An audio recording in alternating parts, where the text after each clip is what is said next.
So I'm here with Matteo Perondi, Chief Procurement Officer at Bulgari. Matteo, first and foremost, why don't you give us a brief introduction to yourself, your role and responsibilities, and I guess tell us what you and the team are focused on at the moment. Okay, thank you. I joined Bulgari less than 2 years ago as Chief Procurement Officer, and I'm based in Rome, and I'm overseeing all the spend for the group. We are exactly in the middle of a big transformation because we're trying to reposition procurement in a different way. When I joined the company, procurement was still mainly like an operational team, mainly focused on cost controlling and basic operational activities. And now we're trying to reposition procurement, the procurement organization, the platform, everything that we do in a more strategic to bring more value for the business. Fantastic. So that shift to a more strategic procurement function. Why don't you tell us more about how you've actually delivered that? Maybe some of the key areas of focus and I guess where you're heading to with that main objective. Like main transformation, we started from the basis, from the foundation. We start to elevate the team. First of all, be sure that the team can think in a more strategic way, and so we start to coach them, to train them, but also give them the tools and the assets to do it. So we create special solutions and spend visibility solution to help them really to understand what they were doing, and we try to create the role of a partner with the business. After the team, let's say, was ready, we start to implement different type of processes, and always having in mind that we have a mission that is a vision and mission that is bring value for the business for the next couple of years. Sure. Okay. And what about delivering procurement, I guess, at a luxury brand like Bulgari? How is that different from, say, other industries or other sectors? It's very different because I've been working in many different sectors, and there were very similarities in other sectors. In this sector, everything is focused a lot about excellence and creativity. Everything should be really perfect. Okay. And for this reason, there is always the trade-off between being agile and bring results, and at the same time achieve the excellence with supplier for the final customers. Okay. And so our role is really to be in the middle and be sure that there is a good balance between speed and perfection. Interesting. Okay, fantastic. Thank you.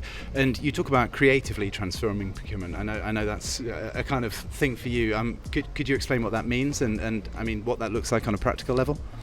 In a practical level, well, means being creative means at the same time be curious. So we try really to find alternative solution that it can be in the processes, in the relationship with suppliers, in what we are looking from suppliers. So we try to challenge the suppliers in a different way compared to the past and try to push them to deliver even more.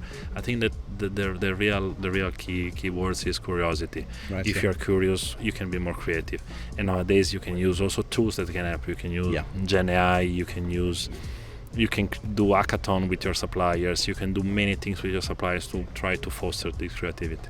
That's really interesting. I guess it's about giving people the freedom to think and kind of drive that transformation. Is that fair? It's true, and also, I mean, to have the freedom to think, you need to have the time to think. So again, solution, Gen AI, and other platform can give you the time back to be more focused on strategic and critical think. Okay, great. So on AI, you talked about AI yesterday in your panel. Particularly around the importance of embracing AI and let's say other innovations. Maybe you could tell me about how you're using it at Bulgari and where you're seeing the most benefits? Yeah, well, like many other procurement organizations, you can use AI to have some free time back to do other high level or high value activities, of course. Yes. We are trying to use AI also as a change management tool. Right. We're trying to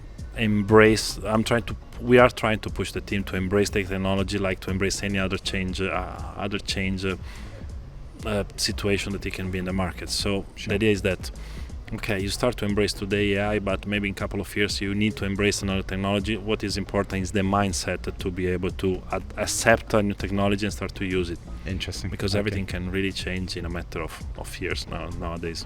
Of course, and I guess if we're talking about technology, let's talk about your partnership with Ivalua. I mean, what does that relationship look like? How have they kind of helped you on that transformation? And maybe you can give some examples of key benefits or where you've really gained from that kind of collaboration. The partnership with Ivalua has been changed a lot since when I joined. Ivalua was already selected when I joined the company, Okay. But again, it was positioned more like operation. I think it was it was sold mainly to finance more than procurement or to business. And what we try to do is really to change this positioning, and Ivalua help us a lot with their partner, with the sales team, with their expert. We really try to work in this way, and now we're going much faster. We spent at the beginning even the implementation was very long. Now it's a matter of months. We're much faster in all the implementation around the globe. Okay. And it changed a lot. I would say that I think yesterday the CEO of Ivalua mentioned that it's not just about the tool, it's also the culture of the company organization. Yeah. And we are very aligned in many of the values that they have. That's right. I was thinking that this kind of people-centric focus, it sounds like you're well aligned, I guess, for that relationship. Yeah, I mean, of course. I mean, for us, customer, like many companies or many organizations, customer is in the center. For us, is really customer is the king, or is the emperor, if I would say. But and for Ivalua is the same. So yeah, we are very aligned on these values. Okay, and what about moving forwards? I mean, I guess, are there plans for carrying on the relationship with Ivalua, and more broadly, what are you kind of next plans for the Bulgari? idea is to carry on the relationship also because we really appreciate the roadmap that was shown. So we really understand and value the investment that they are doing, the roadmap, the mission that I have. So we think that we are really waiting for the new version to come next year, and we really I want to be one of the first great clients to implement it because we see the value in that. Really exciting. I mean, I guess just a final couple of questions. Looking at the events, how important do you think it is to kind of bring procurement professionals and industry leaders together at events like this? I mean, there's a lot facing procurement at the moment. Do you think it's good to come together like this? It is, for sure it is. Nowadays, maybe there start even to be too many, but it's important that not all of them have the same scope. So in some of them are very high level, defining really the strategy of procurement and where procurement should be in a couple of years. Other are more operational. I think this is a good mix of the two because you can talk about strategic topics, but others are very practical and operational. So everyone can really understand and try to apply them in their specific organization. So I think it's a good mix. Excellent. And finally, highlights for you?